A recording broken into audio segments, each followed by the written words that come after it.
নামাজ শুরু করার আগে ছোট্ট একটি দোয়া পড়লে 7 আসমানের দরজা খুলে দেওয়া হবে এবং আল্লাহ পাক রব্বুল আলামিন আপনার উপরে রহমত নাজিল করবেন, বরকত নাজিল করবেন।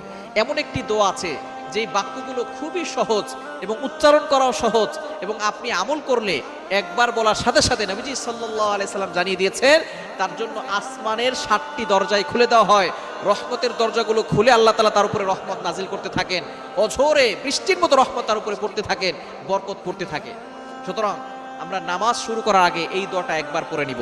নবীজি সাল্লাল্লাহু আলাইহি সাল্লাম জানিয়ে দিয়েছেন, একবার নবীজি সাল্লাল্লাহু আলাইহি সাল্লাম মসজিদ নববীতে এমন সময় এক সাহাবী এই বাক্যটা পাঠ করেছে। নবীজি সাল্লাল্লাহু আলাইহি সাল্লাম নামাজ শেষ করে বললেন, কে এই বাক্য পাঠ করেছো? কেউ কোনো কথা বলে না। তখন এক সাহাবী নবী সাল্লাল্লাহু আলাইহি সাল্লাম অভয় দিলেন যে কোনো ভয় নাই, বলো। একজন সাহাবী দাঁড়িয়ে বলেন, ইয়া রাসূলুল্লাহ, ইয়া হাবিবাল্লাহ, আমার কাছে আল্লাহর প্রশংসা করতে খুব ভালো লাগে, এই জন্য আমি বাক্যগুলো বলেছি। তখন নবীজি সাল্লাল্লাহু আলাইহি সাল্লাম বলেছেন,